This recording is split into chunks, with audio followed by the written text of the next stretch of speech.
দুর্নীতিমুক্ত ভবিষ্যৎ গড়তে রাঙামাটিতে বিতর্ক প্রতিযোগিতা। আপনারা দেখছেন সমাজের চিত্রে টিভির সংবাদ। রাঙামাটি থেকে আলমগীর মানিকের ভিডিও চিত্রে দেখুন বিস্তারিত। দুর্নীতির বিরুদ্ধে তারুণ্যের একতা, গর্বে আগামীর গুণগত সমাজ এ স্লোগানকে সামনে রেখে রাঙামাটির শাহ বহুমুখী উচ্চ বিদ্যালয়ে অনুষ্ঠিত হল দুর্নীতি প্রতিরোধ বিষয়ক বিতর্ক প্রতিযোগিতা ও পুরস্কার বিতরণী অনুষ্ঠান।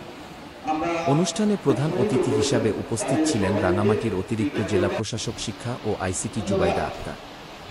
অনুষ্ঠানে বিশেষ অতিথি হিসাবে উপস্থিত ছিলেন দুর্নীতি দমন কমিশনের পরিচালক আহমদ ফরহাদ হোসেন এবং সহকারী পরিচালক মোহাম্মদ রাজু আহমেদ, জেলা দুর্নীতি প্রতিরোধ কমিটির সভাপতি ওমর ফারুক ও সাধারণ সম্পাদক ললিতসী চাকমা প্রমুখ। রাঙামাটি শহরের 10টি শিক্ষা প্রতিষ্ঠানের মোট 40 শিক্ষার্থী প্রতিযোগীর অংশগ্রহণে অনুষ্ঠিত এই আয়োজনে সভাপতিত্ব করেছেন শাহ বহুমুখী উচ্চ বিদ্যালয়ের প্রধান শিক্ষক মোহাম্মদ মুজিবুর রহমান। ফাইনাল পর্বে মুখোমুখি হয় সেন্ট ট্রিজার স্কুল ও রাঙামাটি সরকার বালিকা উচ্চ বিদ্যালয়। তর্কবিতর্কে প্রাণবন্ত অংশগ্রহণের মধ্য দিয়ে শ্রেষ্ঠ বক্তার স্বীকৃতি পায় সমন্বয়।